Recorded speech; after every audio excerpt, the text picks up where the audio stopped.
So it's the big news. You know who heads it. Canelo Alvarez, AJ Fury, Ortiz Ennis, and TKO's new takeover move. With a lot of other news, Ryan Garcia, Conor Benn, but let's stick to the big names. You know, let's keep it funky, let's keep it light, let's keep it lit. Boxing with Frank Bay, here to give you the relax bro news of the day. You know, boxing is a revolving door. You know, sign of the times, soap opera drama, it's the cheeseman, it's the tea. That's what we're here to give you, with a little spin, with a little narrative, and keep it a little light. You know, if you don't laugh, what are you doing? But let's talk about boxing. You know, all the noise, WBC, Jose Suleiman. It's a lot to get to, but we're here to do it. Let's go. So Frank Bay with the boxing news. First up in the news, we have Canelo Alvarez and Terrence Crawford rematch. Looks like Canelo's eyeing a September return. Says he's going to forego the May 5th date, according to his trainer, Eddie Reynoso. And I want to point out something. This is Terrence Duckford being asked about the news. And this is what he had to say. Bypass May for a rematch with you in September. Your thoughts? That's new news to me. Yeah. Would you be open to the rematch? Last thing, Canelo said that he's my bypass May. I can't begin to tell you my level of disgust at this reaction. You know, this man is acting like he doesn't know, like he's not on social media. It's looking like a lot of duck energy. I can't understand it, but I pointed out, go watch my video, Snackford the Duck. All right, you know, it's a big anticipated rematch. It's Canelo's return. He makes the headlines. He makes the news. Just saying he's not fighting on Cinco de Mayo, the biggest date in boxing history. You have Terrence Duckford acting like he don't know nobody now. That's just a level of classlessness and disrespect that I've ever seen. This guy, he doesn't want to fight. You know, they call him the face of boxing. He fights once a year, and now he's acting like the biggest diva on the planet, demanding hundreds and hundreds of millions of dollars that, quite frankly, he just doesn't earn. Respectfully, unless he has his sugar daddy, Turkey a la Sheik, you know, rubbing them down. So, I don't like this energy. It's looking like a lot of drama on the horizon. But, you know, we'll have to wait and see. And the big breaking news is, as you see, Anthony Joshua, Tyson Fury, they're planning it. Sources advise the Turkey a la Sheik wants it between a mega fight and Ryder in 2026.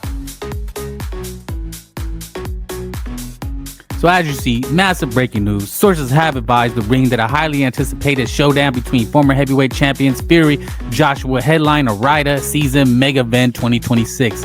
But before the collision happens, the ring has also learned that Fury and are slated in separate action as the Ryder season approaches. All right, so there you have it.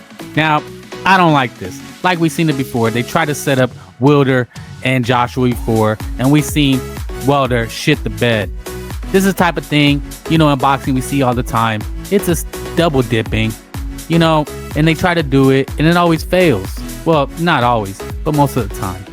And this is the exploitation of fans. But again, it is a mega event. It will happen, and it will do really good numbers. But what I don't like is, why don't they just get straight to it? You know, boxing fans are kind of tired of getting played in this manner. And I understand and I feel their pain. But you know, that's boxing. They don't really give a shit about the fans. But we'll have to wait and see if it does happen. And if it does happen, it will be a big, big event. In other news, now this is Virgil Ortiz, Ron Ennis drama. Here's Eddie Hearn giving his take on what he thinks is going on. Update on Boots and Virgil. Just waiting. You know, we get calls from Goldenboy. They're telling us they want to try and make the fight. Virgil's lost his pen. Hopefully he finds it. Typical Eddie Hearn, you know, spinning the yarn, spinning the air, saying that Virgil lost his pen, even though we know Ron Ennis turned down the fight 2 times. He wanted 2 nuts. He wanted lima bean. Believe who you want to believe. You know, Virgil said yes. Ron said no. Now they're kind of going back and forth. And, you know, Virgil's daddy had something to say. which is interesting. Virgil's dad is snapping on a fan on Twitter. Somebody says Eddie can say what he wants, trying to save face for the past 2 declines. You can pull one over your guys, but not your manager. You're gonna cost everyone the fight. Go back, negotiate in good faith. In other words of your people, we'll do what the fuck we want. How's that working for you now? I like this energy from Virgil Ortiz Sr. You know, people are gonna pick and choose who they call a duck, who they want to support, but it's clear one side actually ducked. Now say what you want about Virgil, he might be exploring other options. It looks like I'm hearing rumors on social media that the fight is in the stages of being finalized for March 26, 2026. So there you go. If you've been calling Virgil a duck, you're gonna look kind of foolish when they sign the fight. As far as Jaron Ennis, you know, kudos if he accepts. But we know if it doesn't happen, one side had already said no, not once, 2 times. He was outed by Turki Al-Sheikh, but there'll be more to come, and hopefully we get the fight.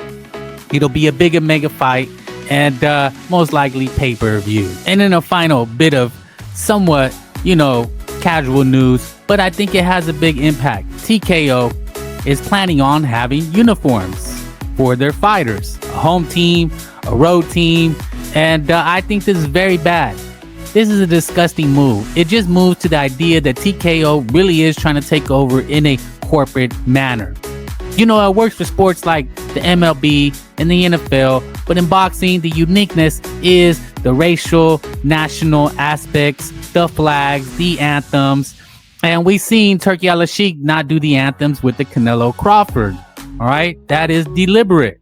They want to corporatize the sport. Now, I know you want the belts. I know you want ring and one champion and a league, and that's fine. But we can still have nationalities and racial rivalries. But uniforms is such a tacky, pathetic move, if you ask me. What makes boxing unique is the uniforms, is the colorfulness, is the Jaguar belts. You know, they're corny, but they add something to the sport. You cannot take away the individuality of fighters. That will be the death blow. It will just become another drab, corporate-sponsored, cookie-cutter experience. Milquetoast for everybody in America and across the world. And that's something that I don't want to see. So hopefully this is just a rumor and it doesn't actually happen. But if we do see it, I think it is the final nail in the coffin of boxing being unique. Say what you want, call it good or trash, say it's corrupt, say it's crooked, but we need every aspect, believe it or not. You know, the Don Kings, the Bob Arams, the Oscar De La Hoyas, all the news, all the substance. You know, I don't want to see another milquetoast product come out. I just don't understand it, and I don't know why you would do something like this. The trunks, they sell the gloves. The fighters have these trunks forever. People, you know, recognize the colors. You know, even when it's propaganda like Floyd Mayweather and other American fighters culturally appropriating Cinco de Mayo wearing the sombrero, it's still hilarious. It's still funny, and we need to see more of it. You know, every fighter should do this, but to see this come and to see it make a home, I think would be a very telling thing for boxing as far as the corporatization of it. This is something that Frank Bate does not want to see. And on a lighter note, leaving the news, you know, that cheese man, that tea. This is Ryan Garcia with Krishan Rock, the baby mama of Blueface. Now, Ryan was recently on a kick stream podcast, whatever you want to call it, with Blueface. Now he's with his baby mama, another baby mama. I believe it was Devin Haney's baby mama, India something, whatnot. I don't really follow. I don't really keep up with these, you know, cornball trends. But it is interesting to note what Ryan Garcia is doing. This is something that I've said. You know, old heads, unks, probably not going to understand, but I get it. And this is what's needed. And this is the future. If you don't like it, so sorry, you know. But let's look at a little clip here. Got power? All right, ready? Shh. Oh, there it is. But you, Now, because I'm worried you're going to hit my, you know, or hit my face, something. But Ryan you is good? a Slow comedian. down. all right. Doom, and then come in hard, too. Yep. Shh. There it is, just like that. Now, control I need to it. bench press. What you mean, bench press? I need to get started. Okay, yeah. We got power? All right, ready? Shh. Oh. Now, this is what boxing needs, is the Ryan Garcia experience. Now there's rumors of him taking on Conor Benn if he's successful against Mario Barrios. But this is boxing. This is the news. Frank Bay giving it to you like no other. You know, that's what she said, how Frank Bay does it. Frank Bay boxing, you know, the chisme, the tea, the relax, bro. You know, that's the thing. It's the news, but we can relax. We can have fun with it.